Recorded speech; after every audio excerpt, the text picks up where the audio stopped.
But what most people don't realize, when I was reviewing the tempo and taking a lot of classes, is one of the biggest differentiators isn't necessarily the tech at all. The tech is fine and great, but the more interesting differentiator was that actual program instruction and how things were laid out. Because, I take a lot of fitness online classes, and they all have their, unique structures and way they're presented. But I found that tempo was kind of a much more similar to what you would get if you were to actually go to like a strength conditioning facility that was, you go and you're taking a class where, like you were saying, that you're encouraged to do things that it's not necessarily you don't always want to do, or you need to take this much rest between weights, which most people don't realize to get results, or their form isn't that great. So maybe you should take these classes that focus on improving your form, and on and on and on, or taking like a 30-minute or 40-minute mobility class to work on some,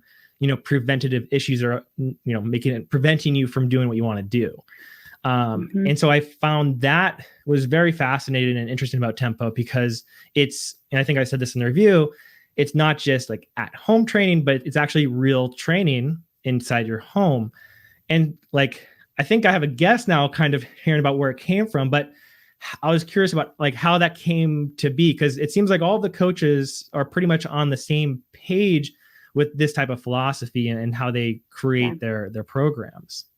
It really comes from like the first trainers, and that's Clarence, Cole, and Melissa, kind of just really being the type of people that, like you said, just want the integrity of their workouts to come through. Like I'm not just giving you a workout that's going to make you sweat a lot and move around. This workout is going to help you get somewhere or achieve whatever goal it is that you have in mind. And I mean, I think that the most rewarding part of tempo has been women at tempo realizing that if they want results, they need to lift weights. And it's the hardest thing to like tell females to do, because it's so counterintuitive to what we've been told for so long. And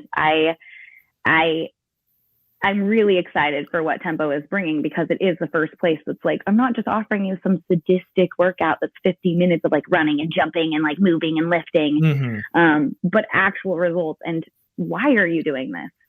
What are you doing? Think about what you're doing as you're doing it, and kind of being able to hopefully take those movements and maybe even do like your own workout. Maybe you don't even want to turn on the tempo for a second, and you're like, I know I can pair like squats and bicep curls today. I want to do those two lifts, and I know how to do them perfectly because I do them often. And it's been very, very, my gym, I have a gym in my building, just opened like, a few months ago, and walking around it's sad, because you just see people kind of walking around very intimidated and confused, and then you see certain workouts that you're like, why are they doing that? And you can kind of tell that someone gave them like this move and someone else gave them that move, and now they just go to the gym and do what they've been told by somebody somewhere, but they're not actually doing anything like progressive.